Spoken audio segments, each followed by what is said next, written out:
If you have imposter syndrome and you're a product owner or product manager, this is the podcast for you. I don't often look directly in the camera.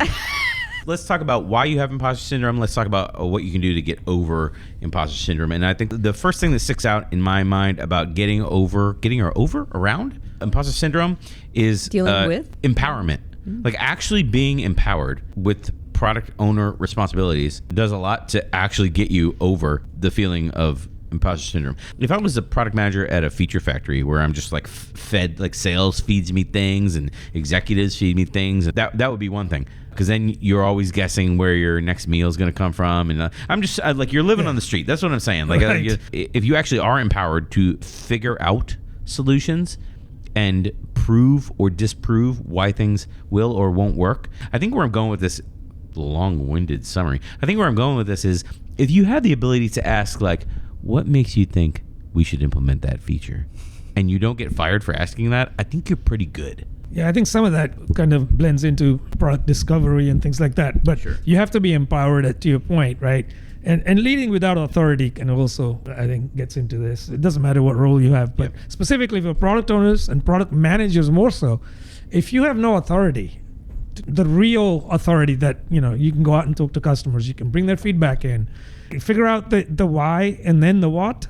If you don't have that, you may have imposter syndrome because you're just always in self-doubt. So yes, potentially, but don't necessarily have to have that in place to have imposter syndrome. I think you can be empowered at least to some degree and still have imposter syndrome. You think so? Yes, I do. I was going to quibble with the word, oh boy, I forgot the word now. You didn't say accountable or responsible. You said you have authority or something like that. Authority, leading without authority. Yeah, leading without authority. And I was going to push back against authority. I don't necessarily think you need authority in any way, shape, or form. I think you need empowerment to say, hey, you can talk to customers whenever you want. You can, as long as you prove or disprove your experiments, and as long as you're showing evidence along the way, basically an experiment log along the way, then we're going to trust you because we empowered this piece of the business to you. I guess I'm trying to talk myself into agreeing with you, Stormy. Okay. Because if you're empowered with that piece of the business, I guess you could still feel that like now everybody's counting on me, and now that is going to lead itself into imposter syndrome. I could see that. Even if you're doing good things, like even if you're having positive results, you're still there's that potential for that feeling of inadequacy. Yeah, I would stand pretty firmly on that belief that imposter syndrome can happen with or without empowerment. May be more prevalent. I'm trying to think.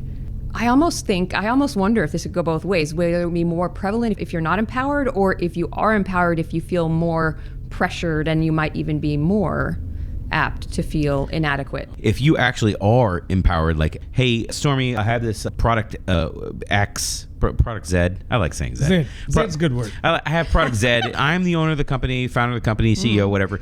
I've technically am in charge of product Z, but I got other things to do. You're in charge of product Z now, and I'm out. Like when you need me for expertise, or you need me for leadership or whatever, to make a call in case you're not sure or whatever, come get me. Other than that, I don't even want to know. I don't want to look at it or whatever. Hell, don't you want to check the roadmap or whatever? Nope, don't want to do that either because I'm really busy with the rest of the business. I could totally see where you feel like you're, whoa, what do I, like I'm in the middle of the ocean. Yes. With no piece of wood or life raft or anything, and I'm just swimming, and like it's ocean everywhere I look.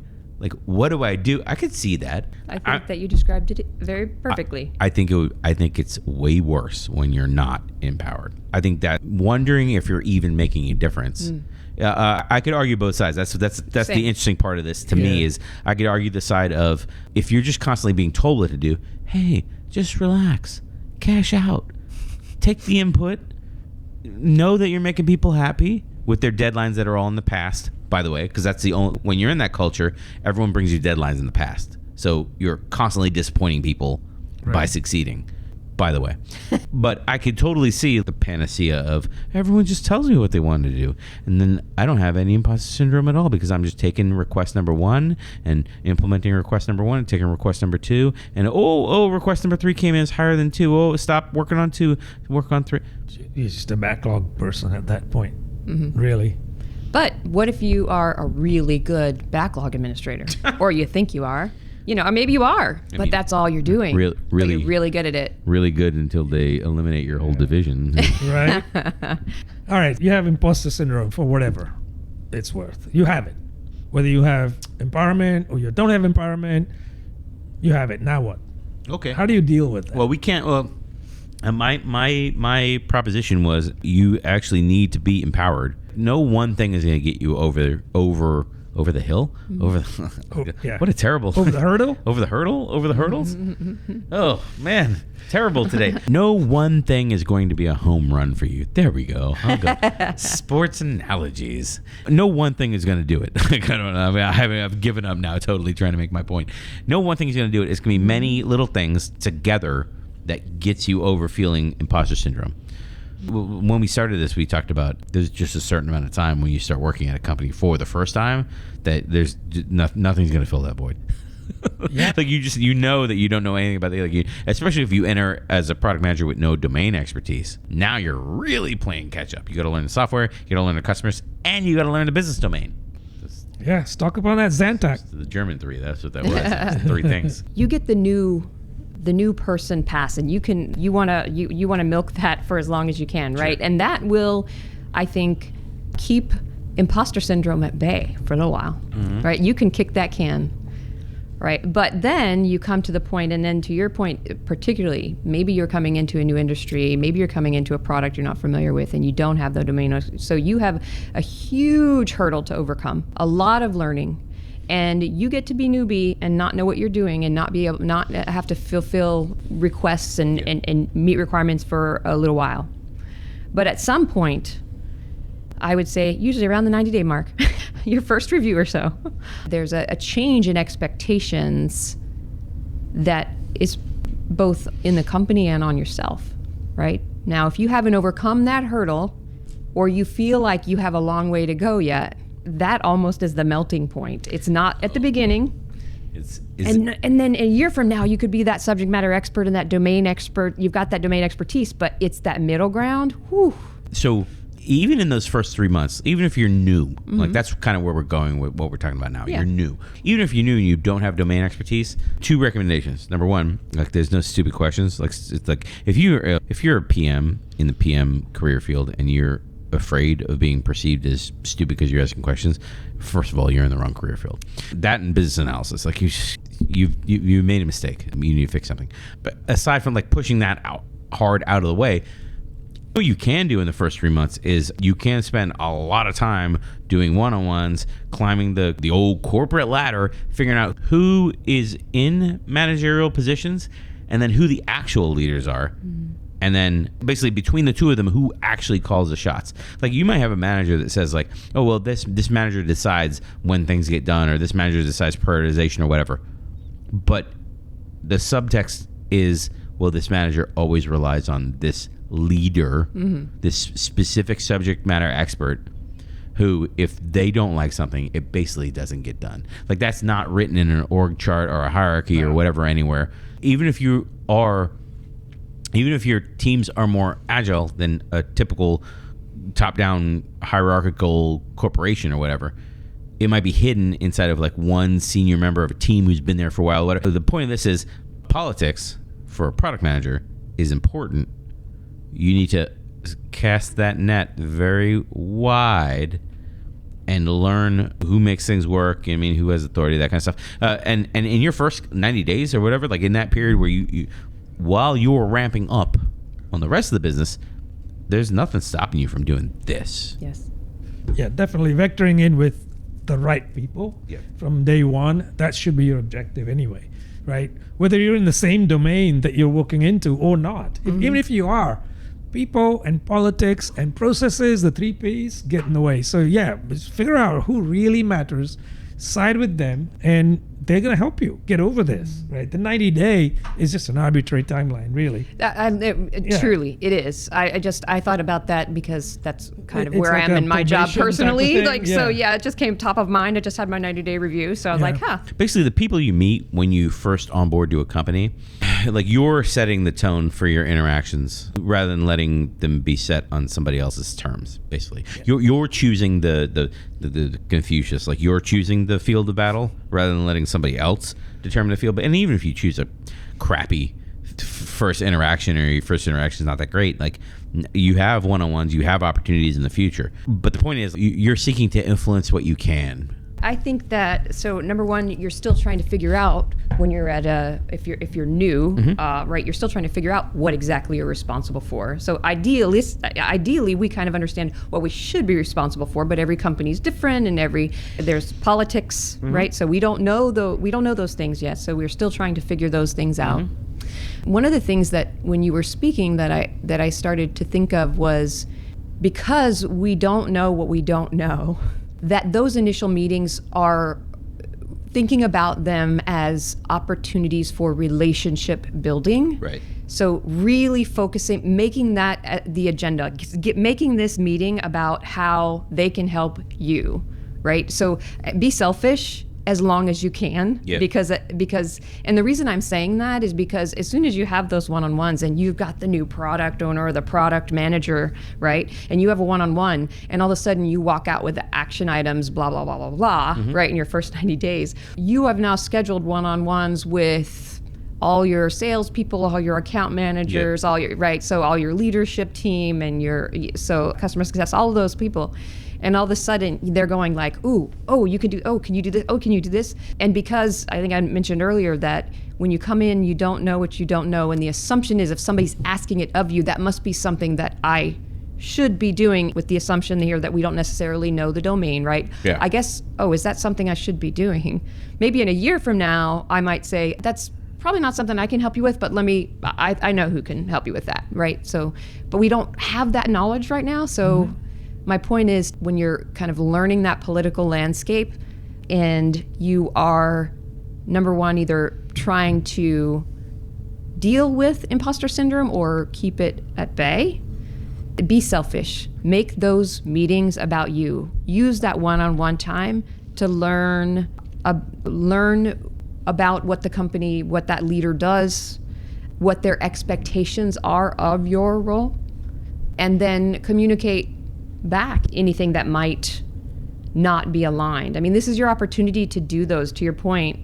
There's no question, no stupid question. This is the opportunity more than any other when you can ask those questions. And I think that could help to build you up in learning the political landscape, but also to develop those relationships. You know, it'd be a good 45-minute podcast is a situational podcast. Like, hey, that side of the table is like either leadership or stakeholders or whatever, and this side of the table is the new PMs, or maybe a PM and Agile coach or something like that. I think that, the exercise would be, hey, you're new in either Scrum Master / Agile coach, product manager. These are leadership roles. And when you join a company in a leadership role, no matter how junior the leadership is or how buried in hierarchy you are, what would be your introductory questions? Like, I can think of probably half a dozen questions that are not organized or even good questions, or like right off the top of my head. Hey, like, how do you know what's coming up in the product in the next whatever month? How do you know what things have been paraded off in prioritization that, hey, we're not going to work on that because we need to work on this? How do you know when those decisions kind of jockey things up and down? How do you know, assuming your company has user personas that back up their stories, how do you know who we're building for? For example, if I was building, so only because Stormy's here, I'm using this example. Okay. If I was building software for healthcare, I got the back-end billing people, I've got the nurses, the actual RNs, like I have software for them, I have software for the doctors. I, as leadership, I see that 58% of the features, I just pulled a number out of the air, 45% of the features that we build are for back-end billing people. Why? Right. Do we really need to optimize for this specific type of user? But the point is, like, can you break down the features that you're building to the user level and then show me a percentage? Because there's a maturity there in your operation that I, as leadership, want to know what's happening. Are we actually servicing the users that it matters, that make an impact? Yeah. And that goes back up to my corporate strategy and my company strategy. It's got to be aligned to that, etc. Yeah, I get it. Yeah, absolutely. That makes sense. I think that's the other thing we haven't talked about, though, in your initial foray into a new company. Use the experts that are there to your advantage. that may sometimes require some ego stroking. Life skill, right? Sure. It may just bloat people up and go, hey, I know you could do this in your sleep, but can you explain it to me like us too? Pretend that you're a product manager for the first time. Like, you got hired straight out of college, or maybe you moved over, maybe you were a developer for a couple of years, you moved over, right? And you really feel the imposter syndrome. How do I even conduct a one-on-one? What do they even want to hear from me? How do I even connect with someone? The one-on-one topic by itself, by the way, is like, how do you get influence in the organization? How do you build influence? Get influence. You don't get influence. How do you build influence in the organization? I'm glad I worded it poorly, because like, how do you get influence? Oh, well, you get hired into a position of authority. That's how you get influence. Now let me tell you how to maintain influence and how to build influence. You maintain and build influence by connecting with people one-on-one, by doing things for people without asking for stuff in return, right? So, okay, back to imposter syndrome. Yeah. So you're new. These are new ways of thinking that you've never dealt with before. Sure. And a lot of times the assumption is like, this is simple stuff. Why would you? Like, the assumption is that somebody knows something so simple. And they may not. And that might have been the reason. So what I would say is, are they aware of how to replicate that? So so that next time I get to do it. And anyway. Are they engaging back with your responses? Are they happy with your feedback? That kind of stuff. Like, if you're having a one-on-one where it's actual face-to-face conversation, it's a little easier to read. If you're like posting over Slack or email, if they're responding to you, or if other people are getting it, if it's like an open forum and other people are getting in on it, and you see engagement, then you have some sort of feedback available to you. Everything we're talking about in the category right now is under the banner of leadership. Like the politics and part of finding people in the organization that are making a difference or can make an impact, and then partnering with them to find out what they need, and then like helping them and going to them, relying on them, having them rely on you. All that is under the banner of politics. But my challenge to this is like, all that is also under the banner of leadership. Because like I tell people all the time, as a product manager, I have to be enthused about the product vision. And like, to take that to the next step, I have to have a product vision of where the product's going to be in a couple of years, and then start driving with that vision to where I want to be. And then I'm following a general roadmap, and then sometimes I get to the road and the mountainside's washed out or whatever, and I have to like pick a new road or whatever. And I don't get deterred. I don't get stressed. I don't let people read stress on me about that kind of stuff, because that is normal. But I could easily see imposter syndrome about like, well, hey, I'm building a path and everyone's beating me up every step along that path, and every time we have a tiny little hiccup, everyone's like, oh gosh, Brian, how come you didn't see this coming? The point of this category is that as a product manager, if you're feeling imposter syndrome, one way to help you around it, or I don't know. Deal with it. You've fallen in a pit trap. That's what you take. 1d6 damage. Lizards and Wizards, going back to our podcast. One of the things that helps you out of this is to learn to communicate like leadership communicates. I don't mean management. No, leadership. I mean leadership. I want to say that's an art more than a science. You don't get taught that in school or your college or whatever. It's the way they perceive you. Their perception of you is pretty much predicated upon that, very much so, than anything else. It's no longer I guess if you're new, so first impressions, but in this way, with communication, not visual impressions. And they are lasting, right? So you go in and you speak their language. I know that's a cliche, but it really isn't. Speak their language. What matters to them? This is where I think those people that they adapt the art of communicating this way are more prone to succeed than others that just say, but look at this, and it's just not connecting. It's not landing with them. But so for imposter syndrome, so you are, to your point, this is an art, which means it's something that needs to be developed over time, but it generally isn't something that's, I think, innate. No. Could be, but I think it's something that's learned either through trial and error or by example, and probably a combination of both. I think there's far less of an opportunity of those examples because of our remote work environments now. Coming into a new company or a new organization or dealing with imposter syndrome as a product manager, and you don't necessarily have those skills honed, or maybe you did and they worked at a different company, but now you're somewhere else and they speak a different language, which happens. Oh, yeah. Sure. Right? So now all of a sudden you're going like, wait, the way we spoke isn't working here. Yeah. You know, what am I doing wrong? I'll give you an example of that. At a company that I was on contract at one time, I was the product owner for basically all their products. I was their single product manager, and I had multiple products in the portfolio. I had 3 products actually in the portfolio. Well, arguably 2 or 3, but it doesn't really matter. So we'll just say I had 2 products, right? Each of those products was maintained by a separate team. So I, as a product owner, would go over to one team, and I'd have a backlog and a roadmap and everything for this team and their whole product. And I go over to another team in the same day, because I love having all my backlog refinements on one day. And I completely context switch to be like, everything we talked about over here, I'm going to forget it and go over here. That stuff is tough.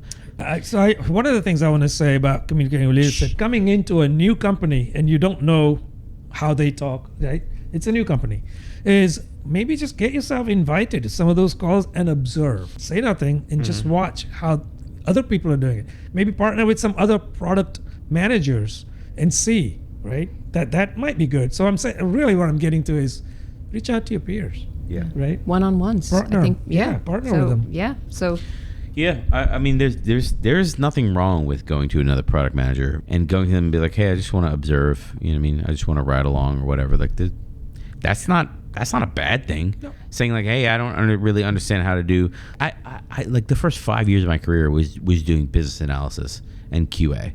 So like, I know how to break stories down pretty well.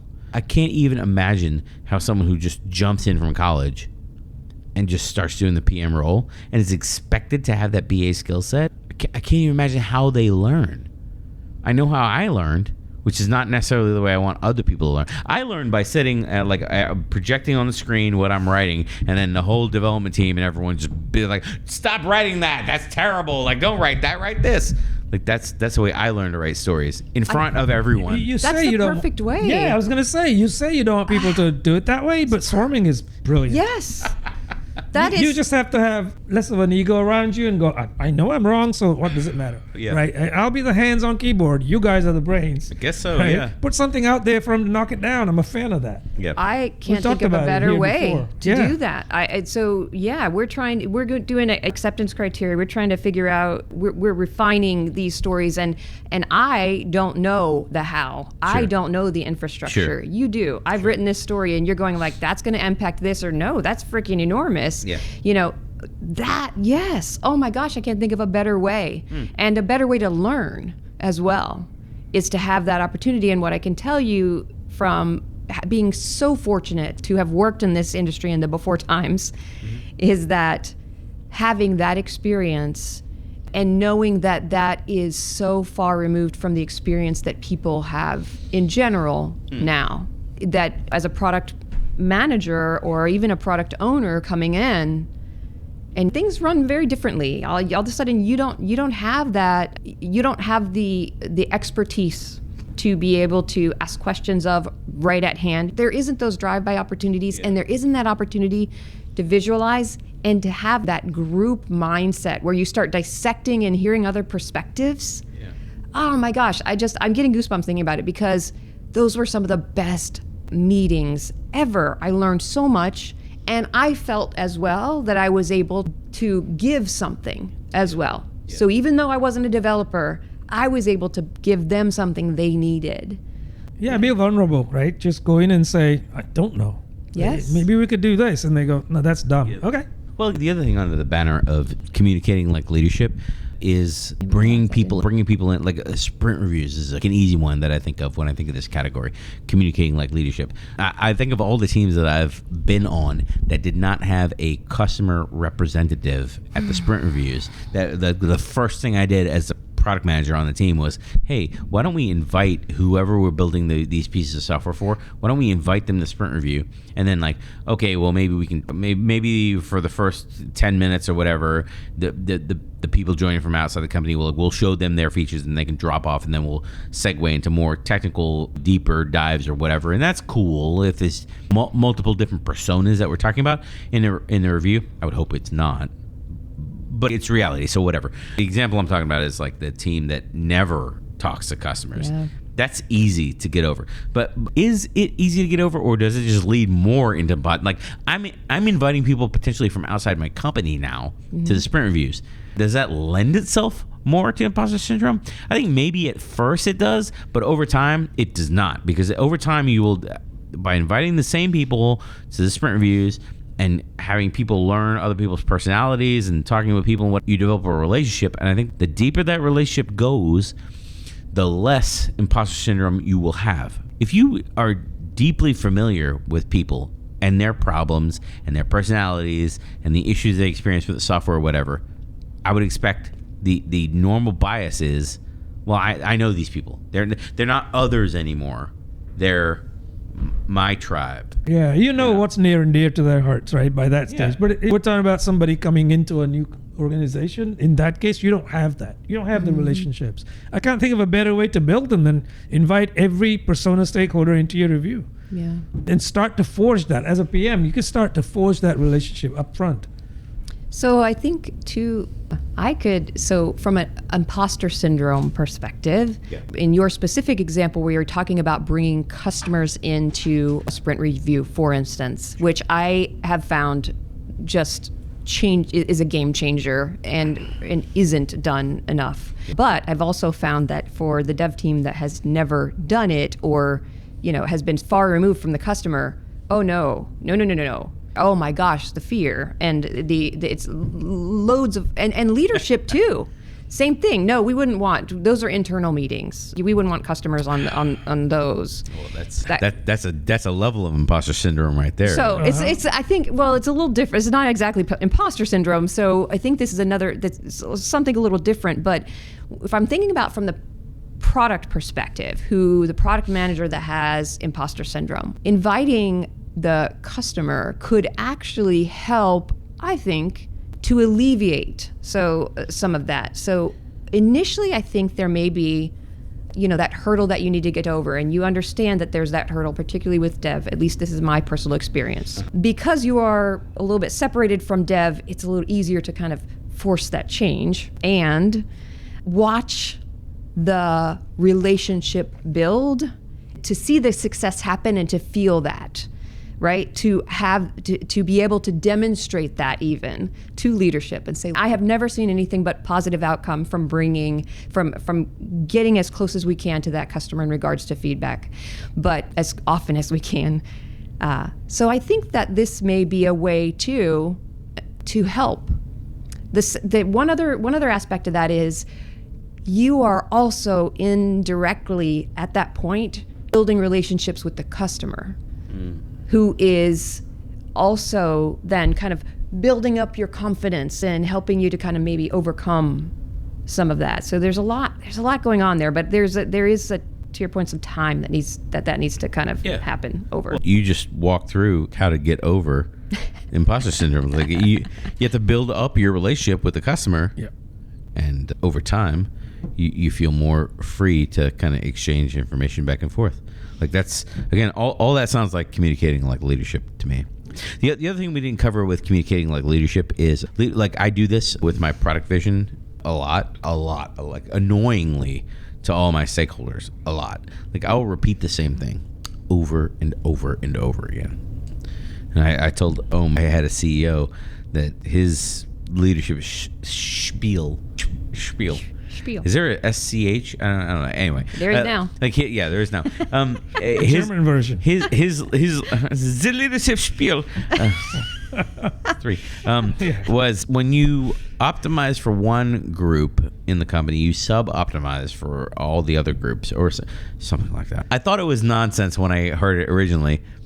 I still think it's nonsense to this day, but I know he really believed that because he repeated that tagline as often as he could. And if you read the Working Backwards book about Amazon and how Amazon kind of came up, that's one of the things they tell you in that book is you need to repeat your vision.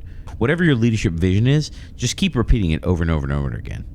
And like that will hold influence just by itself, which is crazy to think about. Like if I just say the same thing and I keep saying the same thing, people will start believing the same. Like I mean, not in my. I gave you a really terrible example of people start because I still to this day don't believe it. I'm not saying it's not a genuinely influential tactic to deploy. Yeah, like that's it. I would like to do a whole podcast on the Robert Cialdini influence book where he outlines a lot of little tactics like this. That would be a great podcast. Yeah, I mean, it would be long because that book is not short like Mindset, and that book is not short like Marty Kagan Inspired and stuff like that. That's a long book. It'd be a two-parter.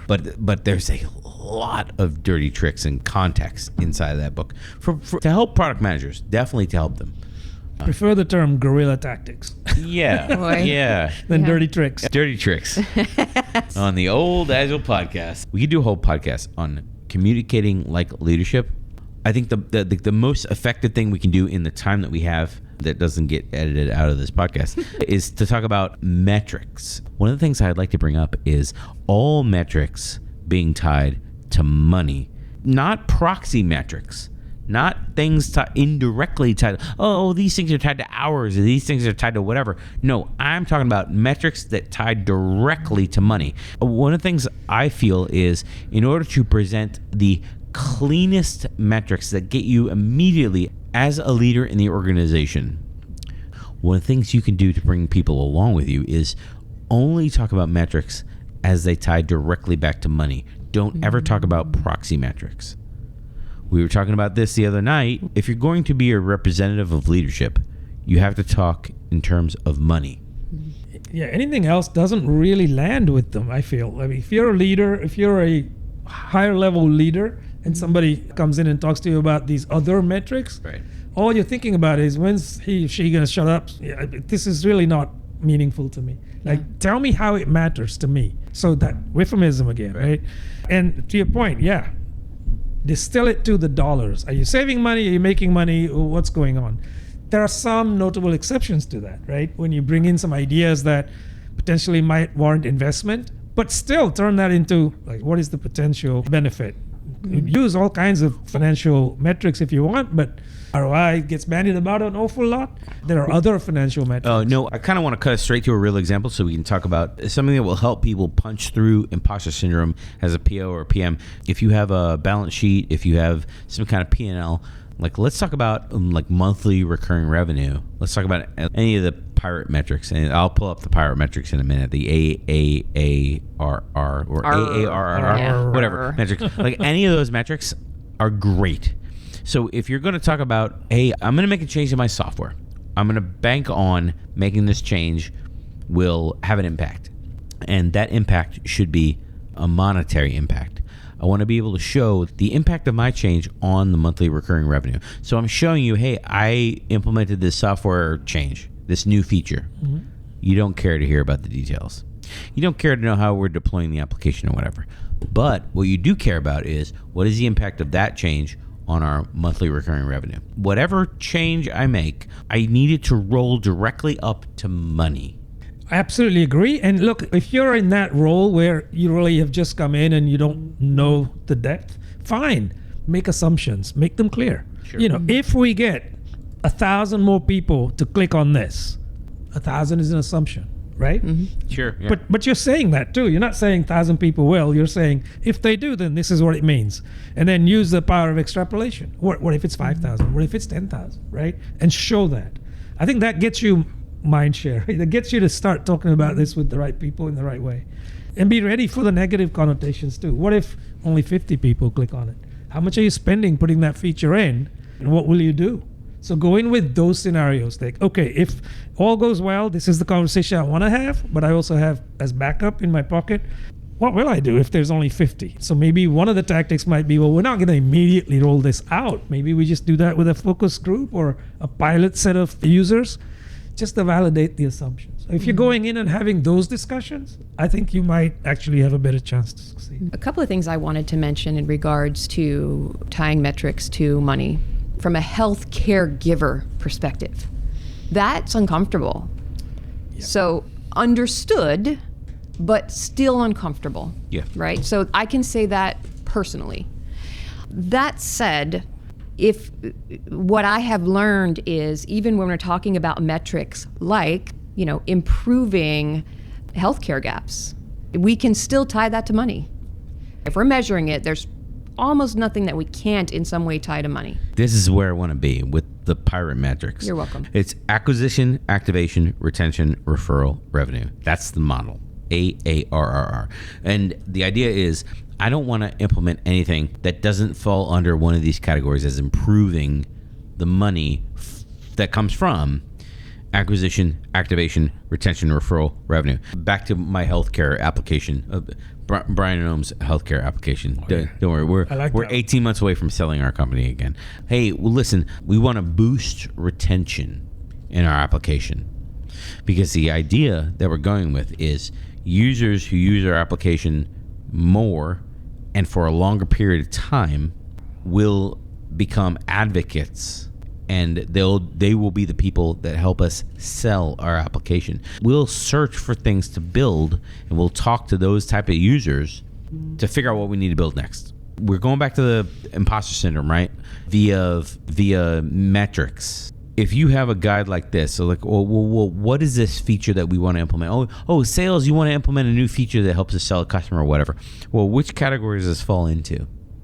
I mean, does it help us get more referrals to the application, more signups in the application?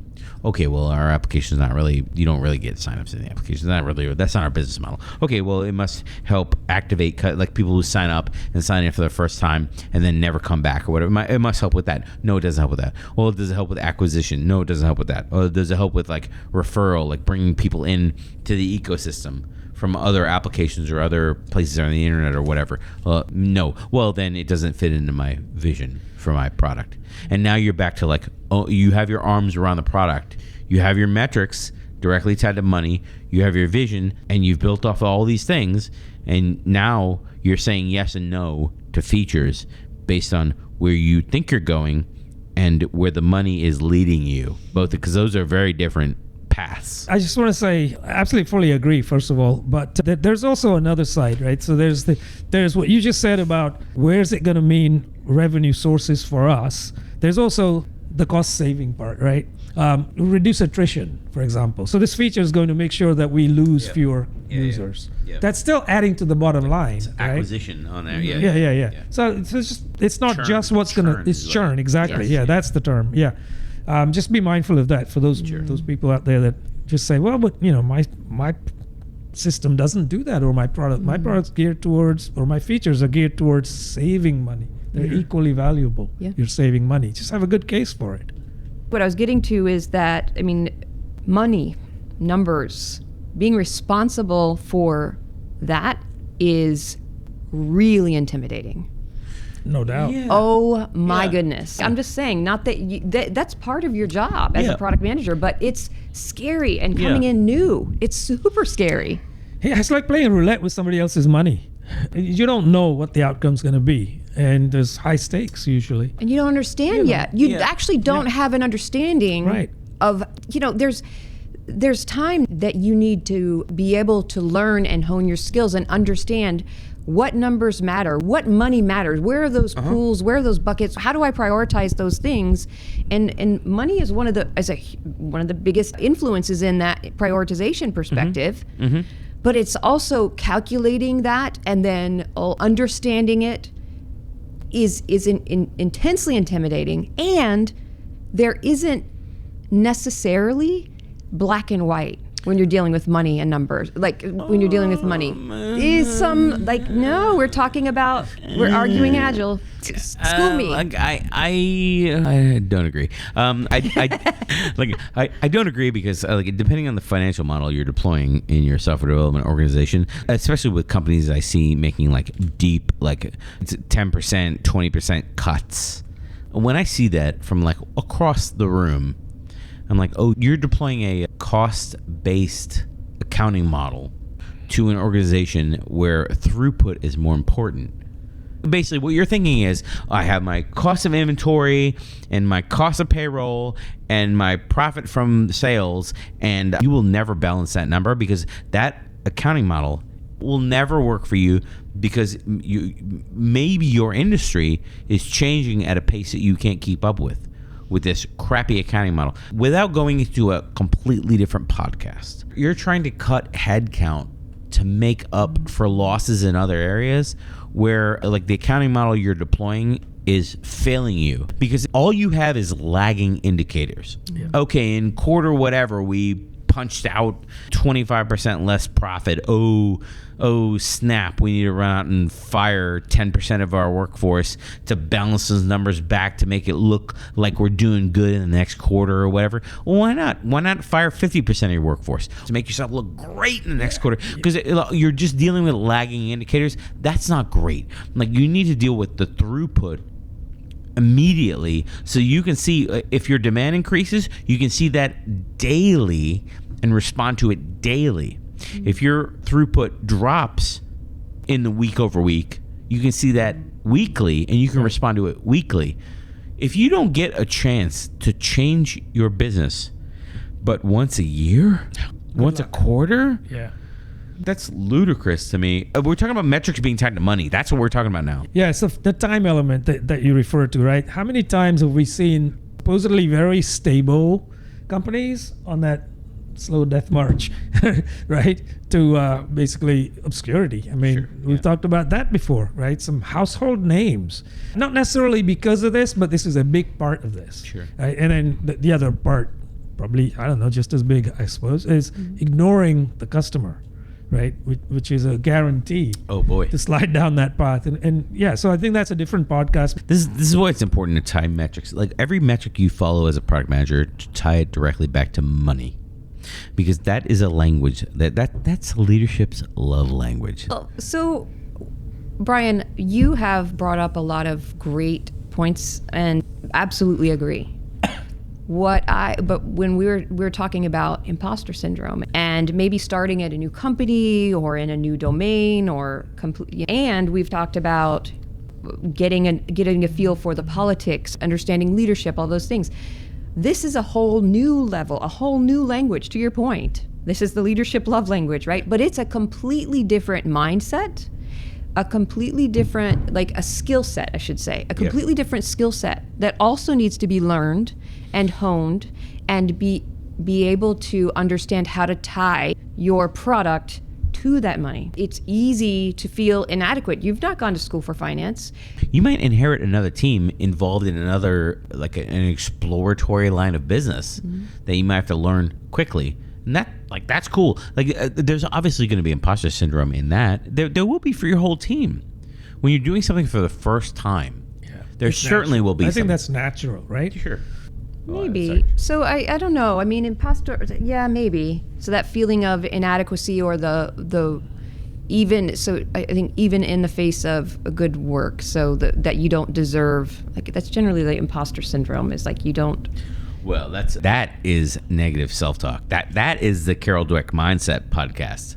Hey, go listen to our podcast, episode 100. There it is. YouTube people tell you that's the way to promote your podcast. I think we might be now kind of drifting to that last bullet, right? Never stop learning. Because I think that's where it's going next. In our recent discussion in regards to this never stop learning is that there is never an opportunity where you can stop learning.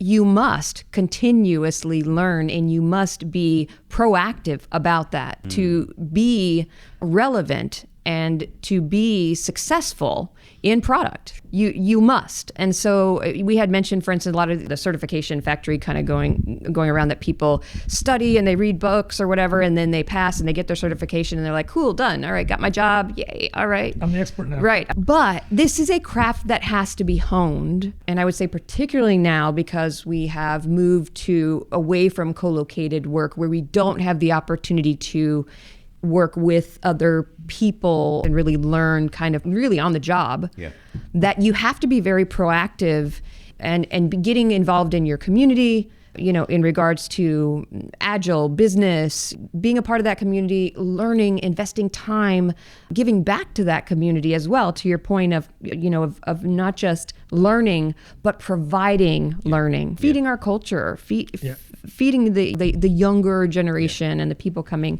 after us. Yeah. But I think that's my point, is that the journey never ends when it comes to learning. And I think that probably is with everything. But oh my gosh, anything to do with product or software, it just is a given. Yeah. Learning never ends. So the organization should be designed from the perspective that the learning never ends. You're talking about the organization being a learning organization, right? Yeah. Or growth mindset organization. Growth mindset, yes. yeah. I mean, this goes way back to Peter Senge days in the 80s when he came up with it first. The concept of the learning organization. It's real. I mean, you see some organizations that foster that culture and they do so much better. And it's not just like, they seem to be better. No, they do better in terms of their bottom line. Quantifiably, exactly. These organizations do better. Do better, yes. They do. So in regards to learning, when we're talking about bringing this back to imposter syndrome, there's no single solution to imposter syndrome or lack of confidence, but what knowledge can do, and you furthering your understanding, can increase your confidence while increasing your skills, while building empathy and understanding for the leadership, for instance. And then when we understand that a company is relying on us, teams are relying on us. This lines up to my thinking is that when you're in the product owner / product manager role, you're empowered from the business to own this. I was doing air quotes for people listening to the audio. This segment of the business. So if it fails, it's on you. If it succeeds, it's also on you. So do whatever you need to make it succeed. Oh, I like that. Did you hear that? You're a poet. Do whatever you need to make it succeed. Yeah, that's a great tagline. I think we could possibly end this podcast on that tagline. All right, well, we're done.